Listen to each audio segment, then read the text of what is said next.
Hi everyone, welcome to this video which is all about how to read and chunk an unseen text in argument analysis. Now this is the second video in a 5-part series, so if you haven't watched the first one, go do that now and come back when you are ready. In this video, we are going to be unpacking how you move through a text that you have never seen before efficiently and do what I call chunking. So oftentimes what I see students do when they get a text that they've never seen and they are trying to understand it, they will annotate it. There will be different colored highlighters, they'll be writing all over the page. And I do understand the temptation because often when we are learning this skill for the first time, this is how we visualize our thinking, and this is often how teachers try and get us to grapple with tasks. However, by the time you get to year 11 and 12 and you are doing this task under time pressure, you do not have time for this. And it's also not marked, so you're not going to get any marks for all this great annotation. Also keep in mind that a lot of the time you are going to be reading the text in your reading time, which means you can't even annotate or touch the paper at all. So you would then be eating into your writing time to make these annotations that then aren't marked. So what should you do?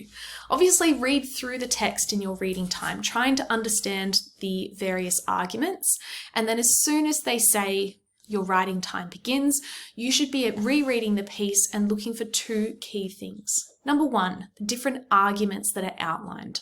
I often refer to these as chunks, and you will see why in a minute.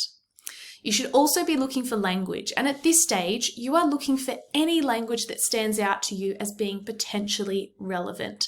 We are being tasky and efficient here and trusting ourselves that when it comes time to analyze that chunk in our essay, we can go back to our underlines or our highlights and filter through what we're actually going to use. Now, when it comes to chunking, here are some strategies. I would discourage you from assuming that every single paragraph in a text is a different chunk. You may find that your stimulus text has 10, 11, 12 paragraphs, and you should avoid writing 12 paragraphs. They would be very, very short if you were writing this in under an hour.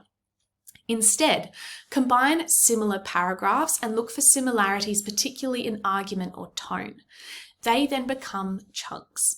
If you struggle with this, and a lot of students do when they're first trying to experiment with it, is capture each paragraph in a single word or phrase, and then once you've finished the entire piece, see what words or phrases you can group together.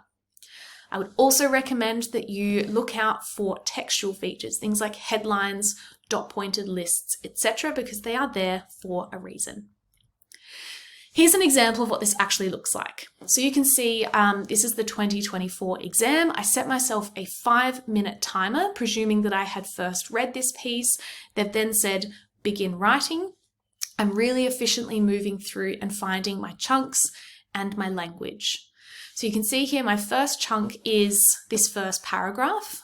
My second chunk is this rather large paragraph, but my third chunk here is 2 separate paragraphs. By the time we get down to here, I've got 1, 2, 3, 4, 5 paragraphs in chunk number 4, and this is also going to capture the visual. So you can see here now the importance of really trying to track argument over time and work out what belongs together and what's the common thread that unites some of these paragraphs. This is what VCAR recommended in terms of what they called the line of argument in this exam. So these were all the possible arguments that you could pick out of that piece in order. There are 7 here. You may not do 7. You may have fewer. You may have grouped them slightly differently. But in this particular example, you would have a new body paragraph for each argument. And these would obviously be far shorter than what you would write in a text response essay. Here's what this looks like in the 2023 exam and in the 2022 exam. Now, a little bit of a note for you. You will note that these are in order. You need to be analysing the text in the order that it is on the page.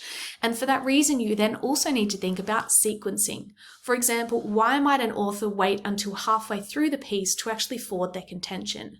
Perhaps they spend the first part of the piece establishing themselves as a really logical voice of reason on the topic or a particular authority on an issue.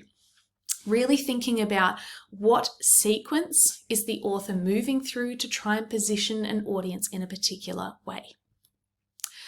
Now, how about language? Your teacher will be able to go through this with you a little bit more, but what I would encourage you to steer clear of is treating this like a scavenger hunt for persuasive techniques.